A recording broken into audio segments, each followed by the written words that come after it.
Assalamualaikum warahmatullahi wabarakatuh. Salam sejahtera bagi kita semua. Salam Om Swastiastu, Namo Buddhaya. Perkenalkan, nama saya Retno Kubun Rahman dari Universitas Trunojoyo Madura, Fakultas Hukum. Pada kesempatan kali ini saya akan membahas tentang makalah yang saya buat yang berjudul Peran Komisi Aparatur Sipil Negara dalam penerapan sistem merit dalam manajemen aparatur sipil negara di lingkungan instansi pemerintah. Nah, sebelum membahas peran tersebut, sebaiknya kita harus tahu apa sih sistem merit itu. Merit merupakan penopang utama bagi tersenggaranya manajemen atau tata kelola pemerintahan yang baik dari dalam segala aspek, termasuk pengangkatan jabatan dalam manajemen pegawai pemerintah. Hal ini sebagaimana dikatakan Potat bahwa dalam manajemen publik merit berperan sebagai value atau prinsip yang berkonotasi sebagai fairness, equity, award dalam jabatan publik berdasarkan prestasi, bukan atas dasar prinsip politik atau diskriminasi ataupun tindakan favoritisme lainnya. Sistem merit sebagaimana prinsip fundamental wajib dilakukan dalam praktik penyelenggaraan manajemen ASN. Sistem merit menurut pasal 1 Undang-Undang Nomor 5 Tahun 2014, kebijakan dan manajemen ASN berdasarkan pada kualifikasi, kompetensi, kinerja secara adil dan wajar dengan tanpa membedakan latar belakang politik, ras, warna kulit, agama, asal-usul, jenis kelamin, atau status pernikahan, dan sebagainya. Tujuan penerapan sistem merit dalam manajemen ASN yang pertama, melakukan rekrutmen, seleksi, promosi berdasarkan kompetensi yang terbuka secara adil dengan menyusun perencanaan SDM aparatur secara berkelanjutan.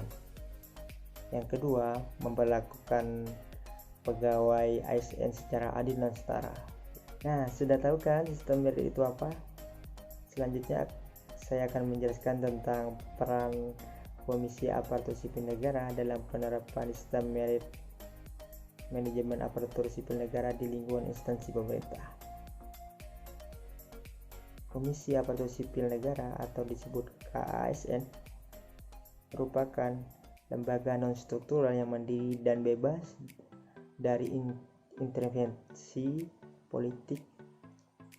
Kewenangan KASN diperoleh melalui Presiden berdasarkan pasal 25 Undang-Undang Nomor 5 Tahun 2014 bahwa secara definisi pemerintahan mendelegasikan sebagaimana kekuasaan yang selaku pemegang kekuasaan pemerintah sebagai kekuasaan yang tertinggi dalam kebijakan, pembinaan profesi dan manajemen ASN kepada KASN berkaitan dengan kewenangan monitoring dan evaluasi pelaksanaan kebijakan manajemen ASN untuk menjamin perwujudan sistem merit, pengawasan terhadap asas-asas serta kode etik dan kode perilaku ASN.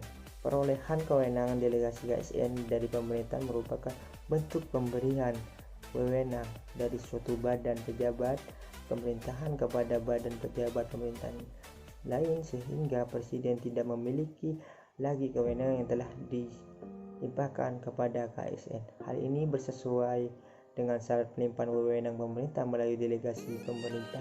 Pemberi delegasi tidak dapat menggunakan sendiri wewenang yang telah dilimpahkan. Berdasarkan tersebut, kewenangan KASN diatur dalam pasal 32 Undang-Undang Nomor 5 Tahun 2014. KASN berwenang yang pertama mengawasi setiap tahapan proses pengisian jabatan pimpinan tinggi mulai dari pembentukan panitia, seleksi instansi, pengumuman lowongan pekerjaan, pelaksanaan seleksi, pengusulan nama calon, penetapan pelantikan. Hasil pengawasan sebagaimana yang dimaksud pasal 1 huruf A dan huruf B yang disampaikan kepada pejabat pembina pegawaian dan berwenang wajib ditindaklanjuti. Pengawasan oleh Komisi Aparatur Sipil Negara meliputi mengawasi pelaksanaan norma dasar, kode etik, perilaku, serta penerapan sistem merit dalam kebijakan dan manajemen ASN pada instansi pemerintah. Untuk melihat pengawasan yang dilakukan KASN perlu melihat bentuk lembaga ASN berdasarkan pasal 23 Undang-Undang Nomor 5 Tahun 2014. KASN merupakan lembaga non-struktural, mandiri, bebas dan dari intervensi politik untuk menciptakan pegawai ASN yang berprofesional dan berkinerja, memberikan pelayanan secara adil dan netral, serta menjadi perekat dan pemersatu bangsa. Sesuai dengan kewenangannya, pada tahun 2018 lalu Komisi Aparatur Sipil Negara ini melakukan pemetaan penerapan sistem merit ini di instansi pemerintah. Pemetaan tersebut bertujuan untuk mengetahui tingkat penerapan sistem merit di masing-masing instansi pemerintah dan sejauh mana yang kesiapan instansi tersebut untuk menerapkan sistem merit ini sesuai ketentuan peraturan perundang-undangan. Informasi tersebut menyediakan baseline bagi penyusunan strategi dan kebijakan yang dapat mendorong semua instansi pemerintah. Nah, sudah tahu kan peran Komisi Aparatur Sipil Negara? Sekian dulu video kali ini. Kurang lebihnya mohon maaf. Dan jangan lupa like, comment, dan subscribe channel saya Retno Gubernur Rahman. See you, bye bye.